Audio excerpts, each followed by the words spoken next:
Respiratory students, this week on my social media, I posted an infographic that had to do with the difference between extrinsic and intrinsic PEEP. I want to dive just a little bit deeper today and talk about intrinsic PEEP or auto-PEEP, or air trapping is probably how we're really used to saying this. I want to make sure you know what it is, how to identify it, and more importantly, how to fix it, okay? And so this is going to serve you well in real life, okay, and on your credentialing exams. So let's just get started.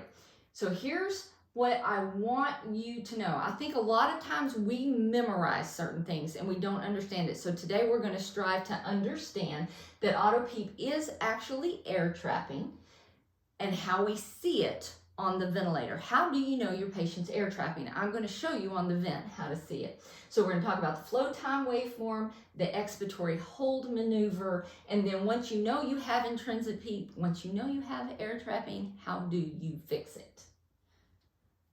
All right, so what is it? Okay, intrinsic PEEP, auto-PEEP, air trapping, whichever way you want to say it. It's positive pressure that's still in the lungs at the end of exhalation. But it's not because we set it on the vent. It's because the patient hasn't completely emptied their lungs before the next breath, okay? So it's caused by incomplete exhalation or the next breath.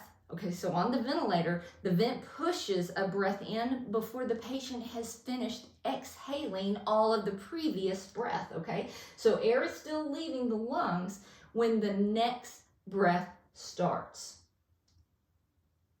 All right, why does it happen?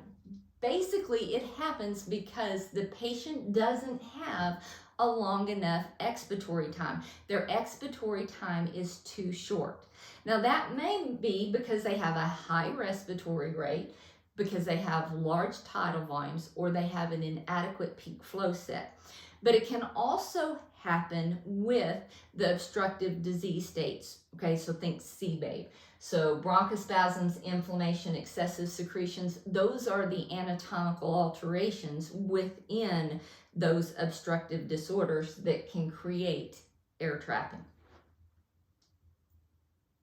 All right, so when we're looking on the vent, you need to be able to identify it. You can do this one of two ways. If you're going to use waveform analysis, your most important waveform is going to be the flow time waveform, okay? So a normal flow time waveform would be when the expiratory flow returns to baseline before the next breath. So I want you to look over here and I want you to see, do you see how inspiration is given, expiration? Now I want you to follow the dotted line here.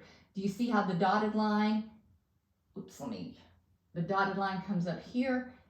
And so this would be it returning to baseline before the next breath happened, okay? But air trapping, intrinsic PEEP, now follow the solid line down here on the bottom. See how this patient is exhaling, exhaling, exhaling, and they're still exhaling, but now the vent slams another breath in them. So they still are trying to get all that air out of their chest, but the vent doesn't let them. It gives another breath on top of it, okay? That is air trapping, not breath stacking, air trapping. All right, now you can recognize this on the flow time waveform. You can also measure it. You can put a number to the amount of intrinsic PEEP. Well, how do you do that?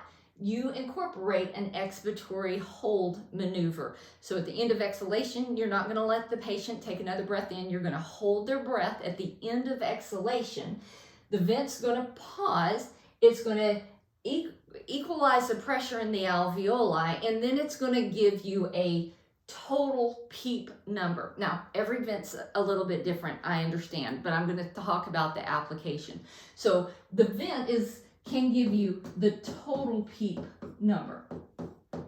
Okay, so let's say we had a total PEEP, when we did that expiratory hold, a total PEEP of 10. Okay, total PEEP of 10 during this maneuver, but we only had 5 of PEEP set on the vent. So 10 minus 5 equals 5. This person has 5 centimeters of water pressure of trapped air creating that intrinsic PEEP. They haven't had enough time to adequately exhale. All right, so how do you fix it? All right, you can give the patient more time to exhale. You do this a couple of ways. Increasing peak flow first, okay? We want to do this first because when we increase flow, that decreases I time, which will naturally lengthen E time. But the reason we want to try to fix it with this is if we try to fix it with tidal volume or rate, that changes minute volume, which changes CO2 removal, okay? So increase the flow first. If that doesn't eliminate the air trapping, you can call the doctor and suggest decreasing the tidal volume. Decreasing the tidal volume will shorten the I time, increase the E time. Or you can ask for a decrease in the respiratory rate.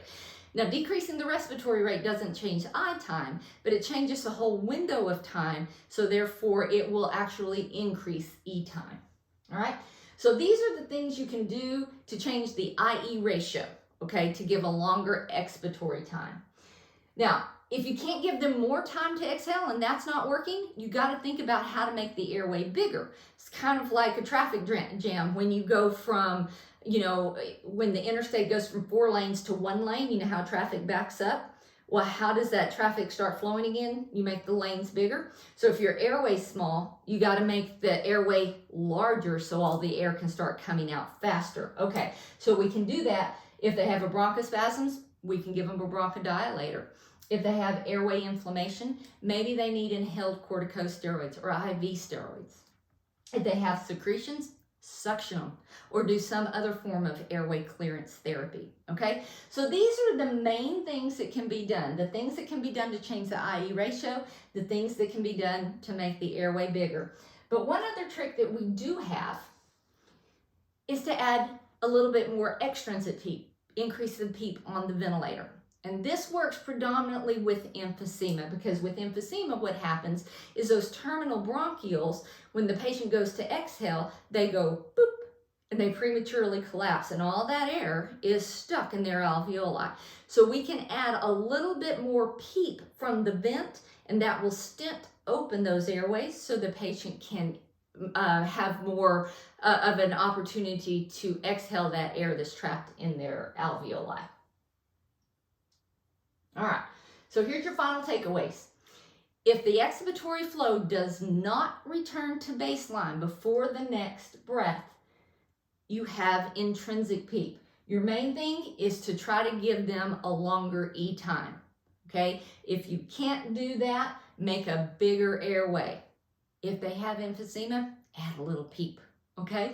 So hope this helps you solve how you know if you have intrinsic PEEP and how to fix it. See you soon.